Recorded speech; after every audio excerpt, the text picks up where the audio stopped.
বা শ্রবণ শক্তি দিয়া গান শুনে, ইয়ারফোন লাগাইয়া মাথা লাচায়, দিল আসর ভরাইয়া দিল জমদারে খালা করিলাই, আস্তা ইয়ারফোন লাগাইয়া আপনার মাথা লাচায় আর করিম আর আসর দিল দি গ্রহণ করে। ইয়াদ রাখিয়ক জোয়ান মুসলমান হল, সাফ হদিসের মধ্যে আইছে এই কথা, যদি কোনো কার্টুন দেখিয়া, যদি টিকটক দেখিয়া, কি কোনো হিন্দি ফিল্ম গান শুনিয়া ইয়ারফোন লাগাইয়া আর দিল দি যদি সয় কোনো মানুষ এই কথারে আপনি যদি আপনার মজা লয়, তাহলে হল ফয়সালা হইল ই বেটায় কুফরি গুনাহ করছে, ই বেটিয়ে কুফরি গুনাহ করছে, এই মানুষে কুফরি গুনাহ করছে।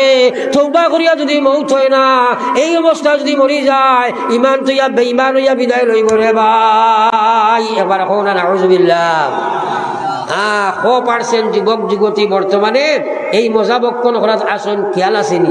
শুনছেন আমরা বর্তমানে 95% যুবক যুবতী এই মজা বক্ষণ করার আসন নিনা না, এই মজা বক্ষণ করার আসন নিনা না। আল্লাহু আকবার, কিতা আওয়াজ করতায়। বড় দুঃখ লাগে। হাওয়া হো জিদর কো চলো তুম ইদর কো, বড় দুঃখ লাগে, কিন্তু বড় বিপদ আছে। বড় বিপদ আছে।